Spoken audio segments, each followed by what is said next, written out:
तशरीफ रखिए।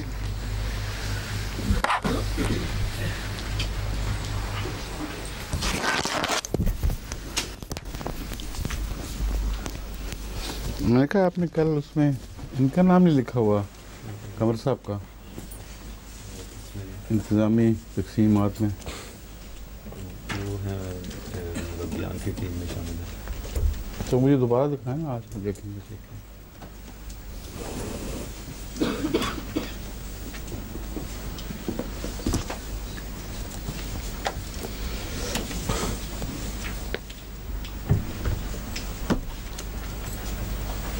रुकू और नई तिलावत है।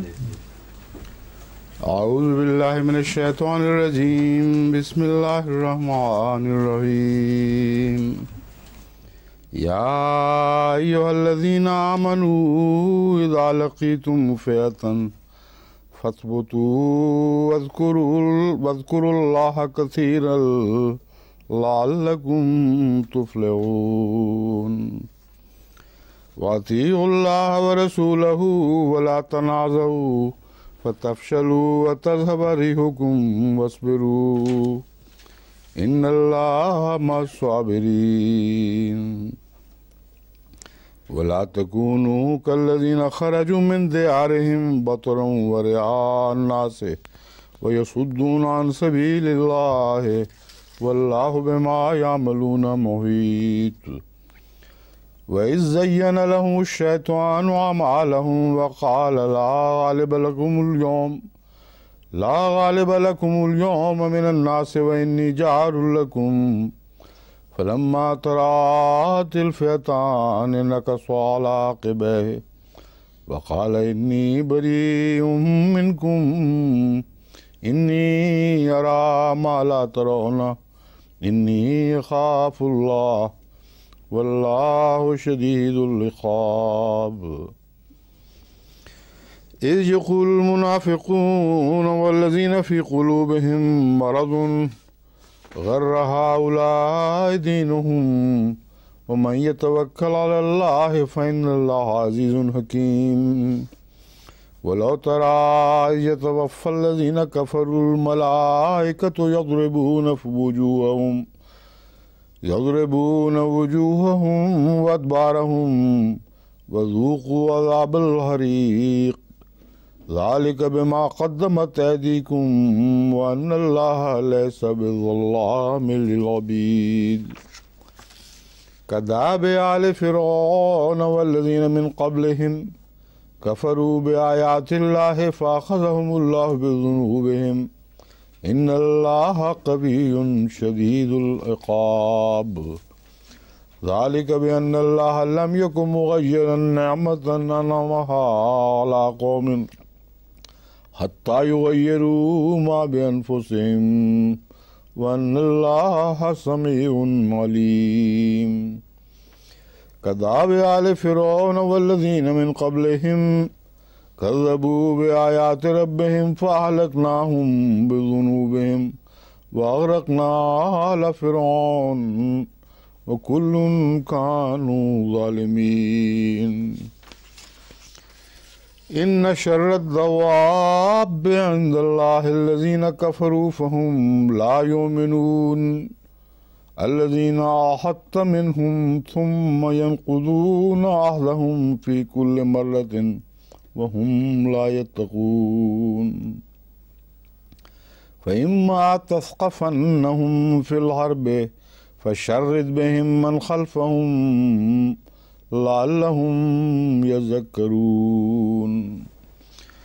वइम्मा तख़ाफ़न्न मिन क़ौमिन ख़ियानतन फ़अंबिज़ इलैहिम अला सवाअ इन्नल्लाह ला युहिब्बुल ख़ाइनीन। वला यहसबन्नल्लज़ीना कफ़रू सबक़ू इन्नहुम ला युअजिज़ून। वअइद्दू लहुम मस्तताअतुम मिन क़ुव्वतिन व मिन रिबातिल ख़ैल तुरहिबून बिही अदुव्वल्लाहि व अदुव्वकुम व आख़रीन मिन दूनिहिम ला तअलमूनहुम अल्लाहु यअलमुहुम وما تنفقوا من شيء في سبيل الله يوفى إليكم وأنتم لا تظلمون وإن جنحوا للسلم فاجنح لها وتوكل على الله إنه هو السميع العليم وإن يريدوا أن يخدعوك فإن حسبك الله هو الذي أيدك بنصره وبالمؤمنين وألف بين قلوبهم لو أنفقت ما في الأرض جميعا ما ألفت بين قلوبهم ولكن الله ألف بينهم إنه عزيز حكيم يا أيها النبي حسبك الله ومن اتبعك من المؤمنين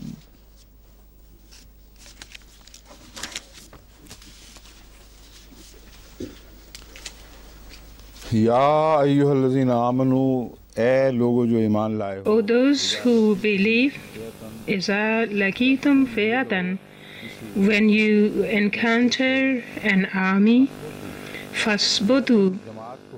Fi'atan is a group, but in the army it's called a battalion. When you encounter an army battalion, فَاثْبُتُوا, remain firm.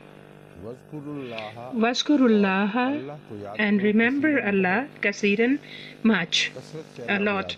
Remember Allah a lot, la'allakum tuflahun, so that you may be given victory. During the fight, if you remember Allah, that makes your steps firm. And first it's mentioned that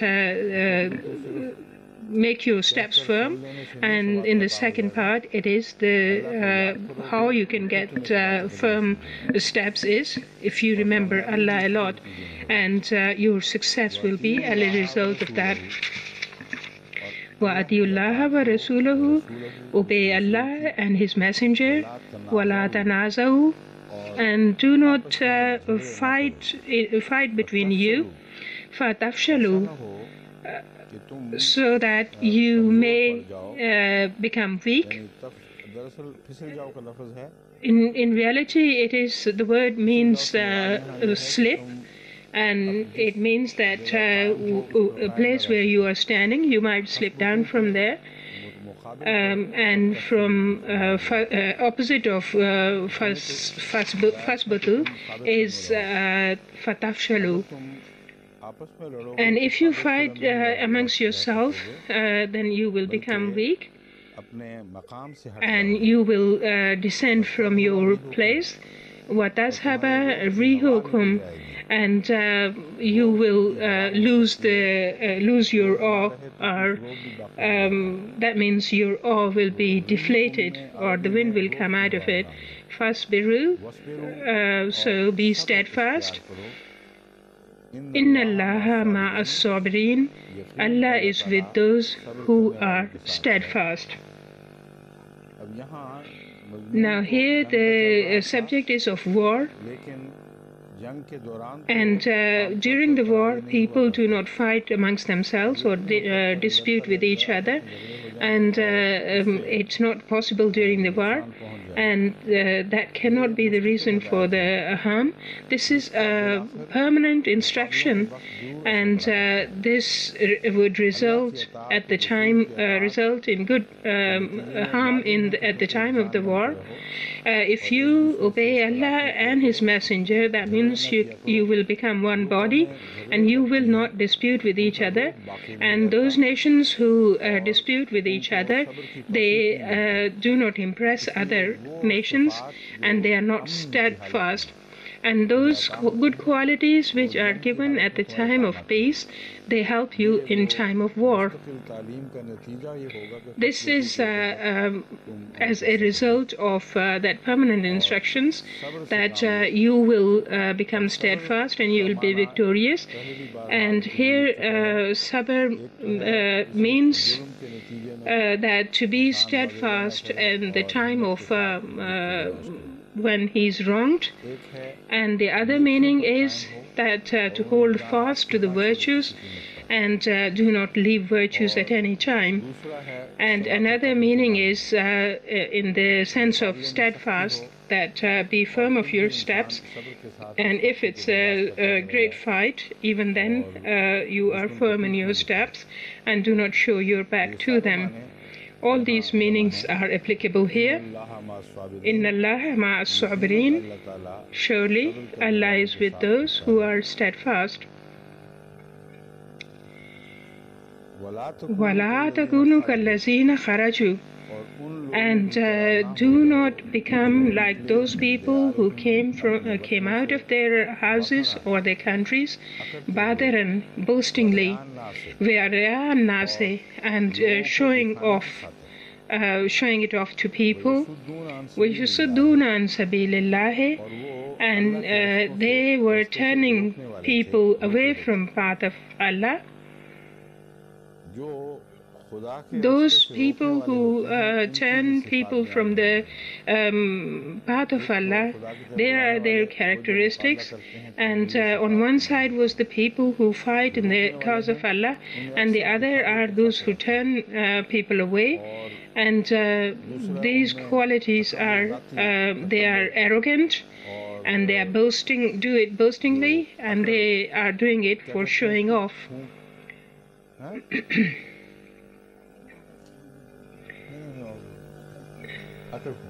There is an Urdu word or Punjabi word, akarfun, means that they are a show off. Wallahu bima ya'maluna muhit, and Allah knows everything that they do. Muhit means that bima means whatever they do, he encompasses all that, or he circles all that, he knows all that. उसको घेरे में लिए हुआ है وَإِذْ زَيَّنَ لَهُمُ الشَّيْطَانُ, and remember that time when Satan made their deeds beautiful to them, खूबसूरत करके दिखाए आमालहुम उनके amalahum, their deeds. Zayyana, the word itself is singular, and it's a singular verb, but the object is in plural. So the translation of if the object is subject is singular and the object is plural, then the translation is in plural as well. So we'll say here that Satan made their deeds beautiful to them. जब शैतान जो इसका file है ज़य्यना का उसने Shaitan is the subject and amaluhum is the object. उनको लहुम उनको وَقَالَ لَا غَالِبَ لَكُمُ الْيَوْمَ مِنَ النَّاسِ, and he said, today no one is going to prevail against you. وَإِنِّي جَارٌ لَكُمْ, and I am with you.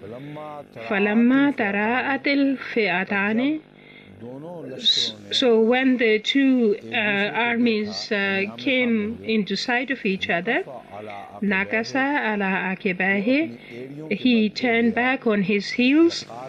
Wakala inni bari'um minkum, and he said that I am disgusted with you, and I have got nothing to do with you. Inni ara ma la tarawna, I am seeing a thing which you are not seeing. Inni akhafullah, and I fear Allah. Wallahu shadidul iqab, and Allah is severe in punishing.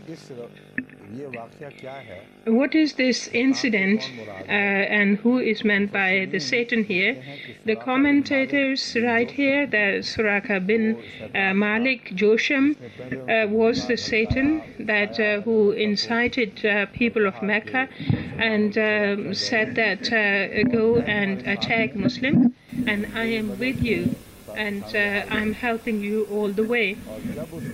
And when those enemies met or they clashed together, this Incidents, according to the commentators, it's been related, but I don't think it is right, because Suraka bin Malik Josham is the same person who went into pursuit of Holy Prophet Muhammad sallallahu alaihi wasallam, and he was greedy, and he set his horse on the way to pursue him. And when he reached near the Holy Prophet, the feet of his horse sank into the sand. He got up and he took an omen with the arrows. That omen was against him, but being greedy person, he again set off, and the second time his horse's legs sank into sand, and he went so close to the Holy Prophet ﷺ that he could hear the Holy Prophet reciting Quran, but he was not looking back, and he was not at all fearful or restless.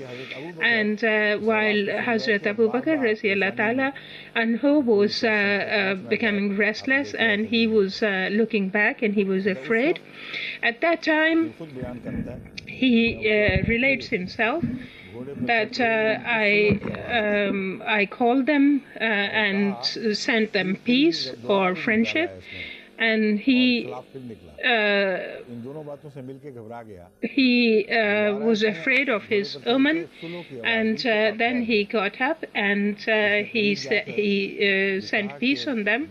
He went near and he told them that I came with the object of killing you, and I leave that thing and I turn back, but I believe that you people are going to become something, that if you were insignificant, this would not have happened to me, and you give me a guarantee of peace at that time.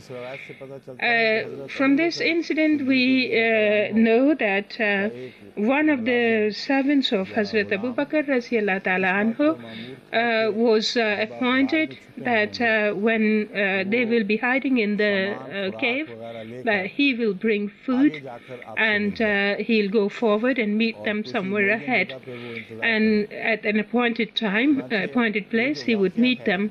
So this incident of Suraka bin Malik happened after they came out of the cave.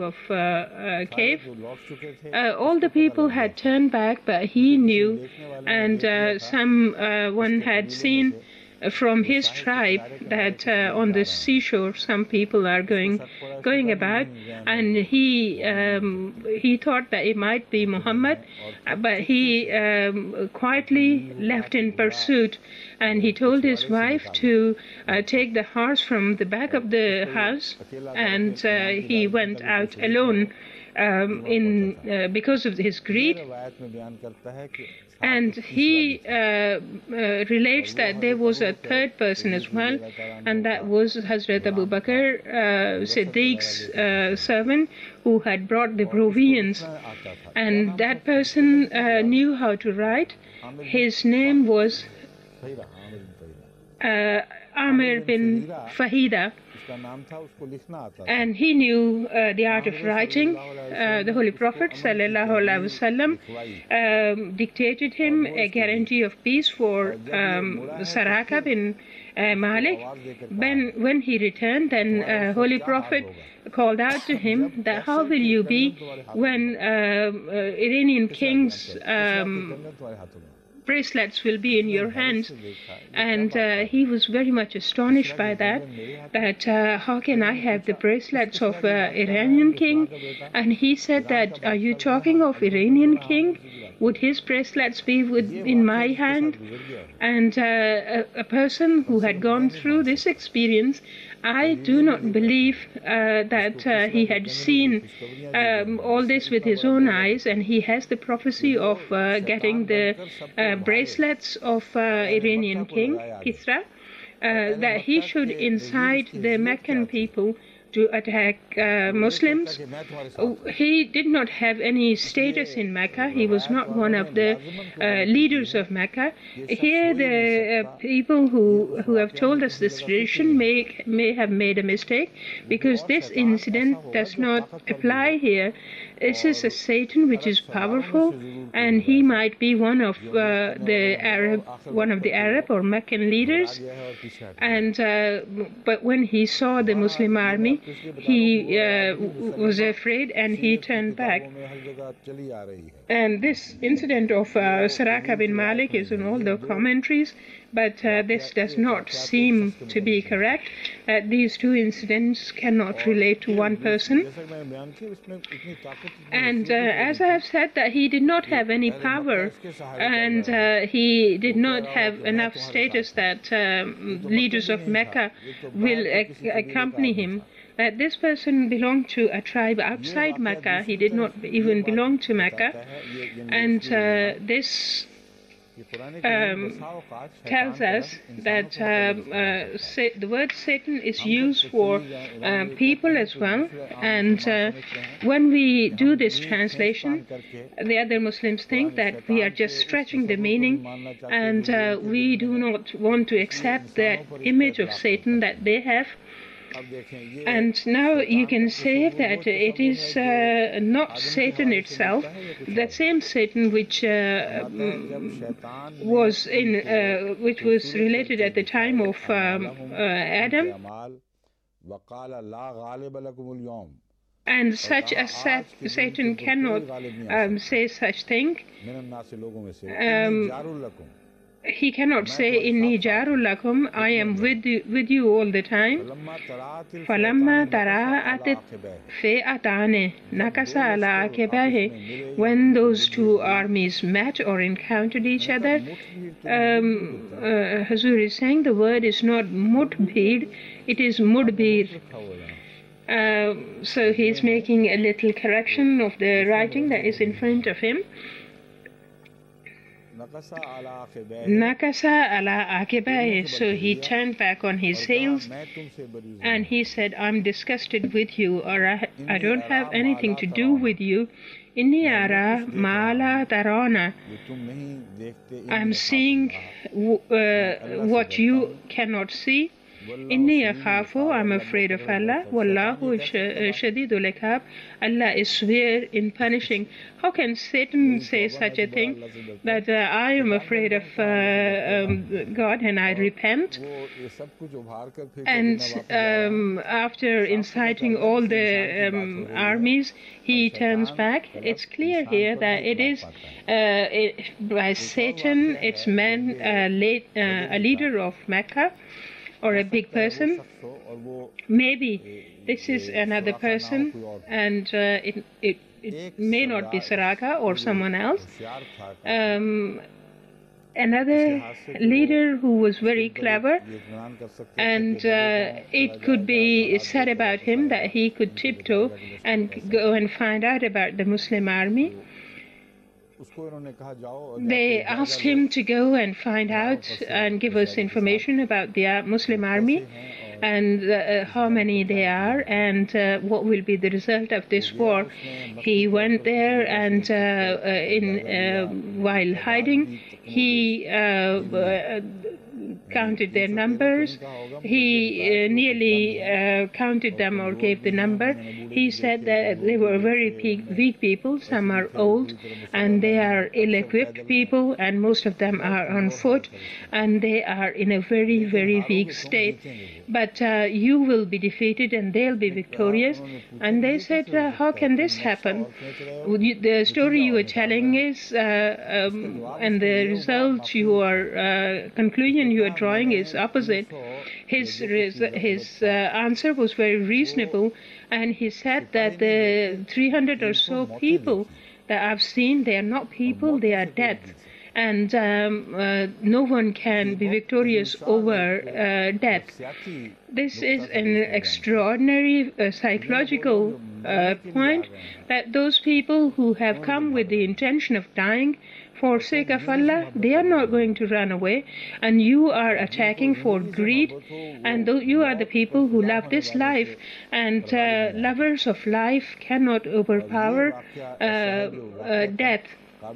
So this incident is much more nearer the nearer reason, and it's possible that it is the same person, that at first he had the evil intentions, but when he saw the determination on the Muslim face of Muslims, then he turned back.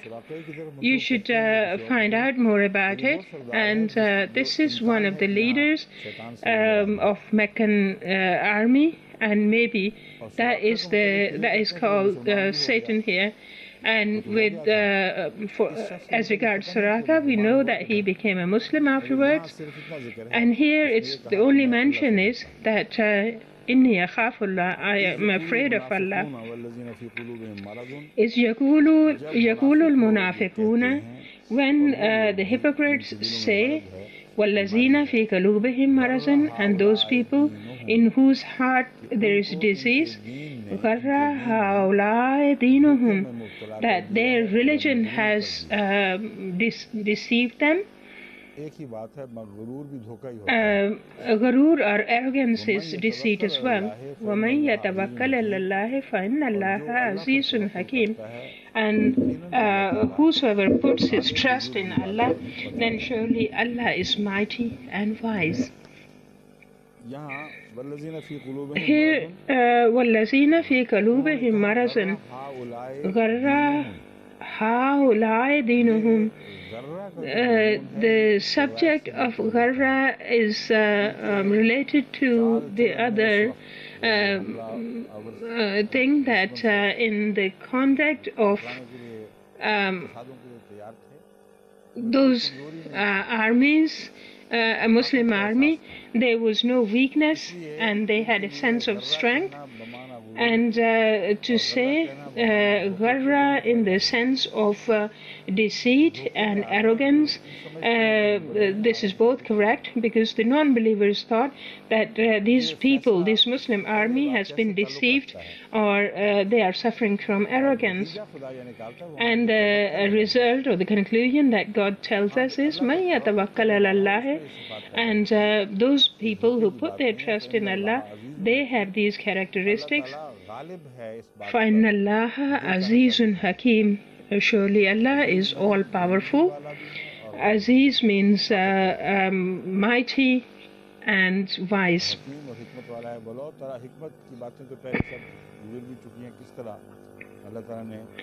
And all the wise things we have heard before, that how God helped them. وَلَا تَرَى إِذَا يَتَوَفَّى الَّذِينَ كَفَرُوا الْمَلَائِكَةُ يَضْرِبُونَ وُجُوهَهُمْ وَأَدْبَارَهُمْ. If you were able to see when the angels take away the souls of those people who disbelieve, when they take their souls away, يَضْرِبُونَ وُجُوهَهُمْ وَأَدْبَارَهُمْ, they hit their faces and their backs. وَذُوقُوا عَذَابَ الْحَرِيقِ, and as if they are saying, although the word as if is not here, but it's in these meanings, and what they are saying is this: وَذُوقُوا عَذَابَ الْحَرِيقِ, taste the burning punishment. Taste the punishment of fire.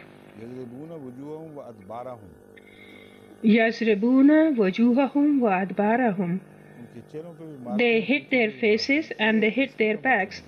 As we were saying, that can anyone tell me what is meant by this?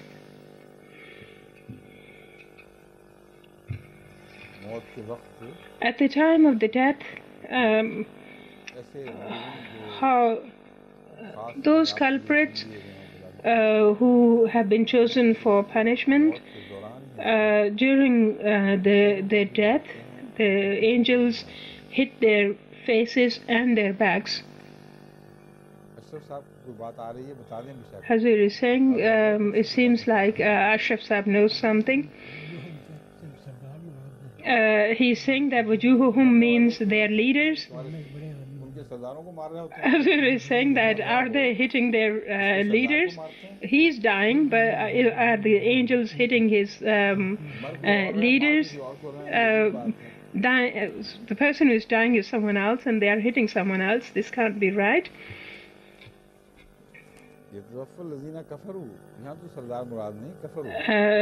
Here the leaders are not mentioned. Wajuhahum wa adbarahum.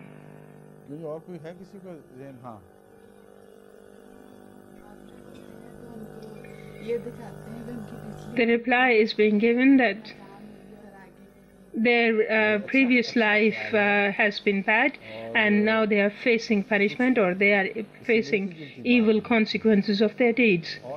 Hazur is saying that it's a good answer, and the real answer is quite near to it.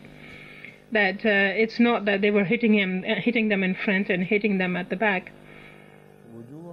Wajuhahum is something that is in front of you, and adbarahum is one who supports you, or something that has left behind, things or the life that are leaving behind. They will be regretting at that time that what they are leaving behind is a source of punishment for them, or a source of sorrow for them, and what they are seeing in front of them, that what they are going to get, which becomes painful for them as well. Yazrebuna is connected with the wazuku azab al-hariq, that they are seeing the punishment of fire, and they are burning in envy as well, and taste the burning punishment, and where you are going is an evil destination, and what you are leaving behind, they regret about it, or they feel sorry for it, and what is in front of them is punishment from God, and you know that there aren't any good deeds that you have done, and you can escape from that punishment. So that punishment will start from that time, and the punishment which you are going to get is later on, but the restlessness at the time of death is mentioned here, that in your minds and in your hearts those regrets are there, and they are reminded of them, that what they are leaving behind and what hopes you have for the future, and that restlessness is burning punishment. ذَلِكَ بِمَا قَدَّمَتْ أَيْدِيكُمْ. This is because you sent this, because of what you sent in front of you with your hands. وَأَنَّ اللَّهَ لَيْسَ بِظَلَّامٍ لِلْعَبِيدِ. And God is not very cruel to his poor people.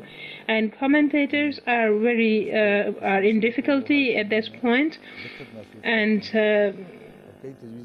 they put forward different explanations, that God is not Zallam. Zallam means extremely cruel. Abid is poor people, humble people, people who have no status or no. Hazur is saying that there is a Punjabi word for it, which is very suitable here. That's namana. Hazur is saying that this is truly applies here, that God is not very cruel to namana people or poor people. Does it mean that he is less cruel to them and not extremely cruel to them? It is not this what's meant here, where it's used with negative, it means that he is not unjust or cruel at all. Not even a particle of cruelty is shown towards poor people. And some commentators had drawn this point as well, that Lil Abid means that those poor people, those humble people, they do not have anything, they do not possess anything, so how can anyone be cruel to them? And being extremely cruel doesn't fit here. And they try to explain it, and for me it's clear that when it is negative with the term of exaggeration, the negative aspect of that word is extreme as well. That meaning is not correct, that he is not extremely cruel to his poor people. The correct translation that is that he is not at all unjust to his poor people. كداب آل فرعون والذين من قبلهم. Kadab is tariq or manner or the case.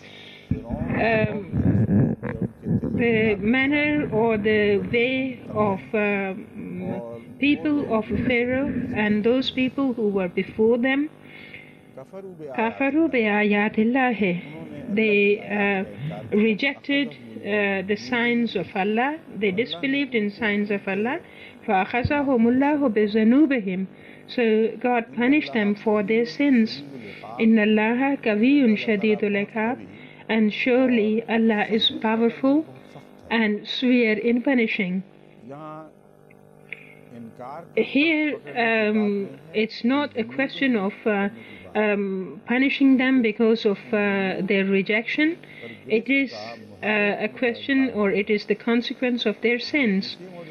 Hazrat Masih Maud al-Aslatu Wassalam has explained this subject in relation to punishment from God, and he explained it to us.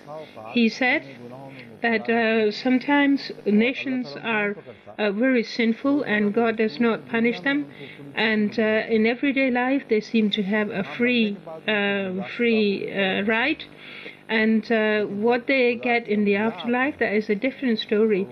But when the prophets come and people reject them and are rebellious against them, they are punish them. But it is not just the rejection, but it is their sins that deserve punishment. And this rejection of the prophets become the incentive for the punishment of their sins.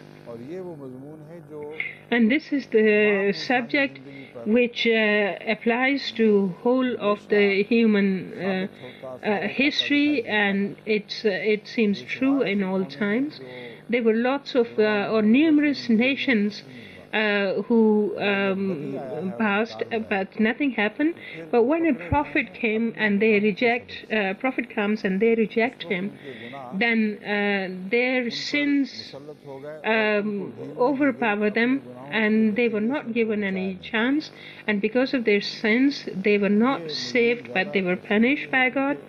And this is a large subject, and I ask you to look in the history of the human race, and you will find these examples. And the consequences of their sins were that God punished them. Wars happen because of the system of interest. And if the system of interest prevails for a long time, but when the prophet comes from God, and at that time their sins reach at that point that they deserve punishment. After coming of the Hazrat Masih Maud al-Aslatu Wassalam, there had been 2 world wars, and the 3rd world war is preparations are being made for the 3rd world war.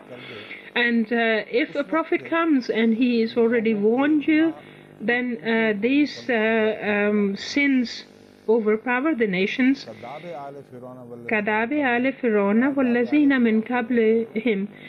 Consider or think about the people of Pharaoh and the people before that these people used to behave like this, but when they were caught, they were caught because they rejected the prophets of Allah. Why do they get caught at the time of a prophet? What is the reason behind it? The wisdom in this is that a prophet comes at a time that these people have reached to the end of their sins, and he comes to save them. He does not come to destroy them, and to reject his voice and not to listen to it is like that if a person who is standing at the edge of a cliff, and if you call him, he doesn't stop and carries on forward, and he goes forward and he does not stop even at the edge, then who will be blamed? Is the person who called him, or is the person who falls off the cliff? The punishment is because he rejected the call. It's not this punishment has not descended from heaven, but his punishment has come from his own hands. The means of destructions that he adopted, he perished because of those things. ذَلِكَ بِأَنَّ اللَّهَ لَمْ يَكُنْ مُغَيِّرًا نِعْمَةً أَنْعَمَهَا عَلَى قَوْمٍ. God never changed his favor for a nation, and he lets it change his favors that he gives to a nation. حتى يغيروا ما بأنفسهم. When their intentions go wrong and they start to misuse those favors, then God lets them, God changes those blessings, and it is related to the change in their hearts. One word is مغيرا نعمة. He does not change his blessing and change the blessing into calamity. Depends on the ungratefulness in the heart of those people. If the hearts go wrong, then the favors go wrong as well, or they go bad. وَإِنَّ اللَّهَ سَمِيعٌ عَلِيمٌ. And remember that Allah is all hearing and all knowing. And if you have a pious change in the heart, and if you ask God's help, then you can be saved. And the same verse has been repeated. كَدَابِ آلِ فِرْعَوْنَ وَالَّذِينَ مِنْ قَبْلِهِمْ.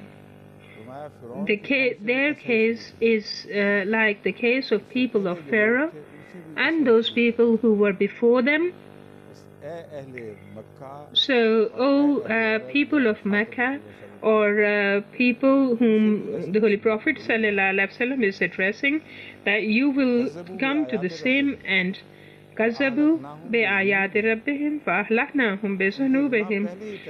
Their sins were already ripe, and they were near destruction, but when they rejected those signs, and we caught them because of their sins, not anything else. وَأَزْرَقْنَا عَلَى فِرْعَوْنَ وَكُلٌّ كَانُوا ظَالِمِينَ. And we drowned the people of Pharaoh, and every one of them was a transgressor or a wrongdoer. In reality, here the mention of drowning with sins, it seems that they were not drowned in their sins, they were drowned in River Nile. The meaning is that those people, when they are saturated with the sins, they do not remain worthy of living in the world, and that inner state of their heart is like agragna, and that is the that results in their drowning or their death, and he changes their internal state of heart to the outside factors. You were drowned in your sins, you were saturated in your sins, and you did not have any inclination for good things, and you have reached to such a state that you do not have the capacity to live. At the flood at the time of Noah, it looked like that it has appeared from the sky, from heavens, and oozed out from the earth. But the real meaning is that if your sins are coming from inside you and they are coming from above you, then God punishes them. So the punishments are of two types. One is the punishments that come after the warning, and some punishments are which come without warning, but when the sins come to reach an extreme stage, then people die themselves. And the warning clearly tells us that he has got the information from God, and no philosopher can describe these things or tell these things. So this thing is very important. So you are able to recognize a prophet and a philosopher. What happened at the time of Noah, if we think about it, we say that those people were worthy of dying because their conduct was such that they did not deserve to be left alive. But before that event, no philosopher could come to this conclusion that these people have come to such a state that they will be literally drowned, and how will it happen, and what are the means for that. No philosopher can imagine that. He can say that these people are not worthy of living and they are going to be destroyed. At the time of Noah, those things were described that only a prophet can understand that this will be the result of their sins, but not an ordinary person can draw this conclusion, but he can tell that these people have gone to such extreme that they will soon be destroyed. Their conduct is such, their lives are such that they have come to a stage of destruction. In Pompeii, the accident that happened here, the accident of earthquake, no one could imagine that there will be earthquake and lava will come down on them, and they will be destroyed within that lava. But now these people are writing that that nation had come to a stage of such corruption that every type of sin was present in them. Those sins that are in these days, they were present in that nation at that time. And it's not remote that some prophet might have appeared in them as well. If a prophet had come to them and warned them, then that accident he would have warned them, and he must have told them that you are ready for destruction. And from this point of view, if we understand the prophecies of Hazrat Masih Maud wasalam, some people cannot distinguish between the natural disasters and the punishment from God.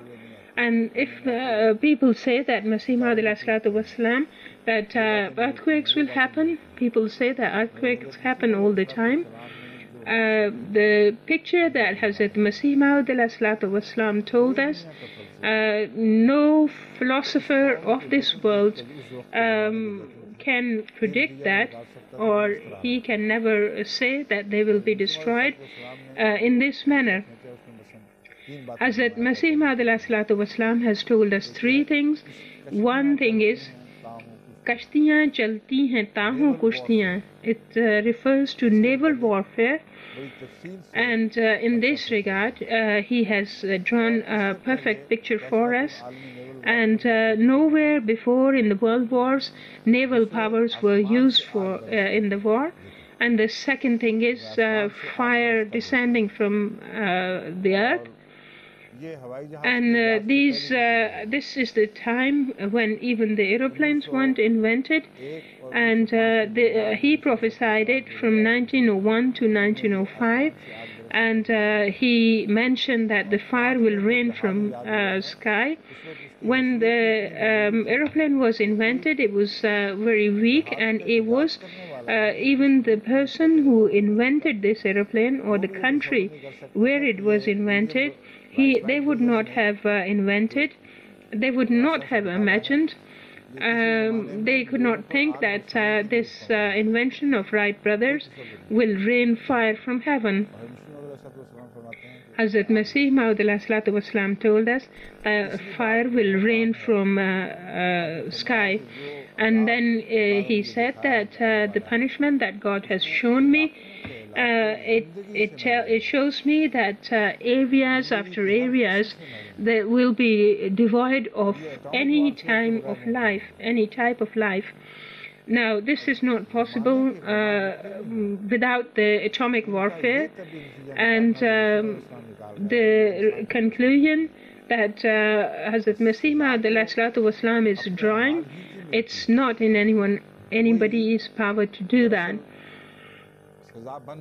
Those natural factors become punishment, but sometimes God shows them as punishment, and sometimes those sins accumulate and they explode, or people or a nation is destroyed.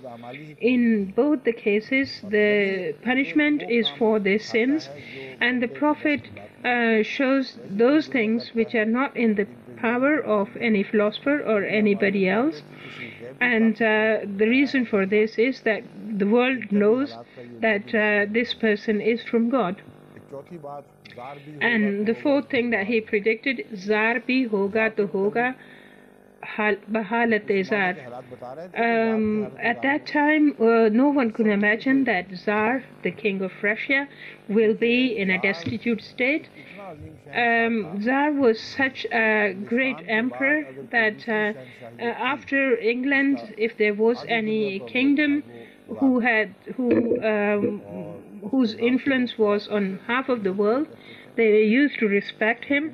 And the government of England respected Tsar, and it was at the height when Hazrat Masih Maud prophesied, Zar bhi hoga to hoga uskhadi bahal Tsar.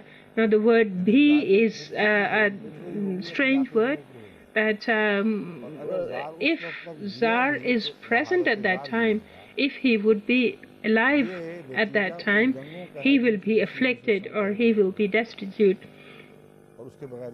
And this would be the consequence of the wars. So at the laws of nature are not being changed, and punishment does not come because of that, but laws of nature are put into action to bring about that punishment. And they are because they are as a result of decree of God. And if you understand this thing, then you will know the difference of the natural phenomenons and their relation with the punishment from God. God has connected these two things together, and he has put this thing between the two mentions of people of Pharaoh, that if you read history, then you would know what happens to nations.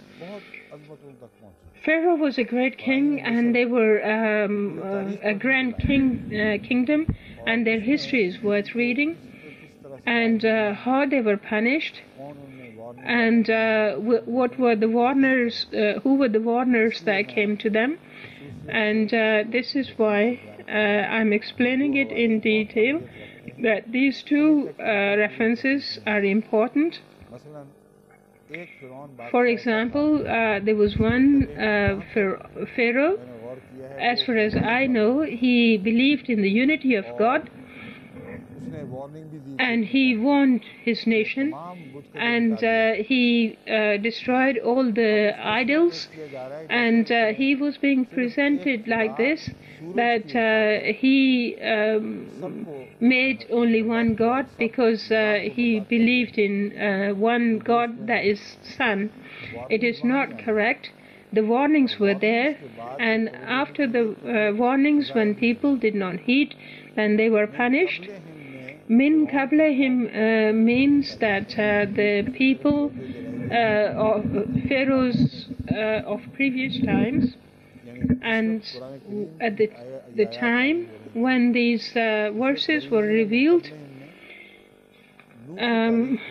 the history of Noah was amongst walazina min qablahim, but as the people before Pharaoh, they did not know the history of people or previous pharaohs.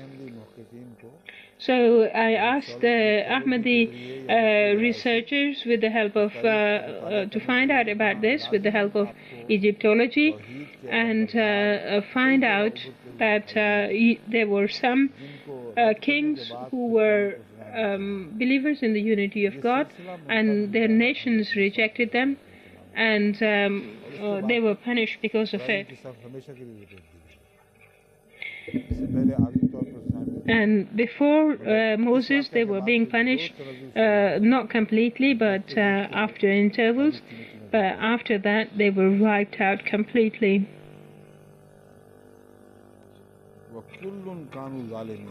وَكُلٌّ كَانُوا ظَالِمِينَ. And all those people who were destroyed, each one of them were wrongdoers. They were transgressors, they were unjust, and they were cruel to poor people. Inna sharrat dawabi indallahi allazina kafaru fahum la yuminun. The worst creature according to God, here creature is the living people. Inna sharrat dawabi indallahi, the worst creation for God is those who reject, fahum la yuminun, and they do not believe, and they are determined in their rejection. These are the worst creatures, and you can say that you see that the Holy Prophet sallallahu alaihi wasallam, and for those people he said وَشَرُّ مِن تَحْتَ السَّمَاءِ, that they will be the worst creatures under the sky. And one commentary we understand that about those people who will be the worst creatures are the people who reject the prophets, and they will be adamant in their rejection, and they'll say that no way we are going to believe. And such Muslim nations have come into existence. If no prophet is going to come, now who will they reject? The Holy Prophet ﷺ is telling us that these Muslim scholars will be the worst creatures, and he is telling of the future. And if this thing is not, if a prophet is not going to come, who are they going to reject? And it's life which can degrade itself. If someone is dead, then it can't change, it can't happen. So it proves that they will have a chance to reject someone. The people in future, unless they reject somebody, they will not become sharrat tawab. And this is what the Holy Quran is telling us. Inna sharrat tawab indallahi allazina kafaru wahum la yu'minun. They say whatever happens, we are not going to believe. Allazina ahadta minhum summa yankuzuna ahdahum fi kulli marratin wahum la yattakun.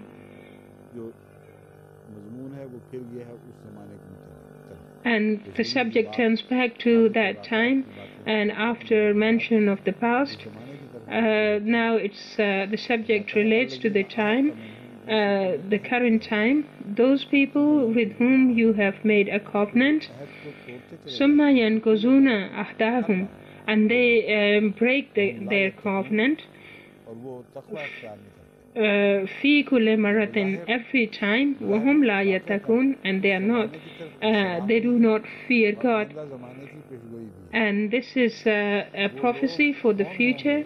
Who will be those people who will reject and who will be the worst creatures under the sky? And one of their habit will be that they will reject truth, and they will be adamant in their rejection, and they will not fulfill their covenants, and the covenants they have done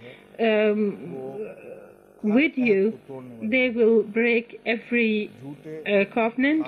They will be liars, they will be dishonest, and they will be not ones who fulfill the promises. And they do not fear God. They would not believe, and they will never fear God. In their nature, fear of God is not present, and arrogant people they never fear God. فَإِمَّا تَسْتَفَنَّاهُمْ فِي الْحَرْبِ. Here, after the principles, now it's been told that when you meet those people in war, when you clash with them in war, فَشَرِّدْ بِهِمْ مِنْ خَلْفَهُمْ. And with the help, through these,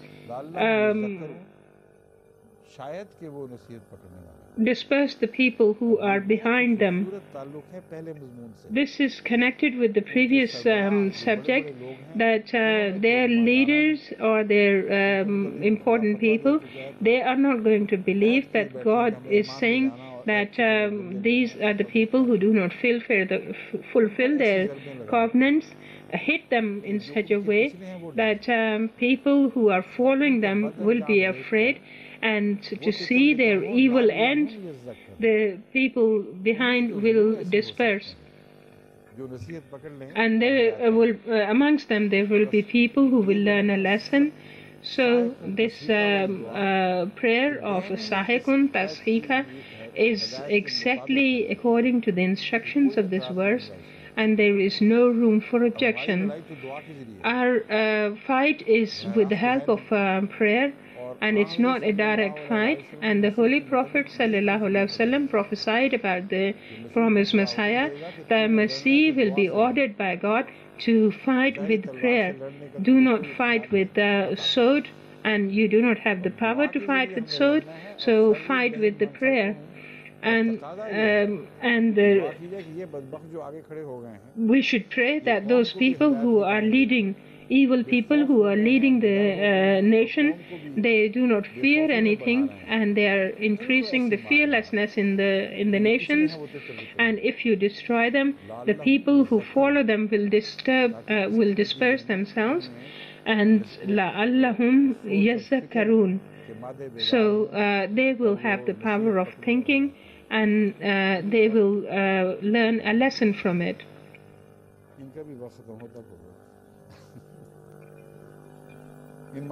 Hazur is saying that their time will come as well, that God will destroy the powers of their powers of misleading the public.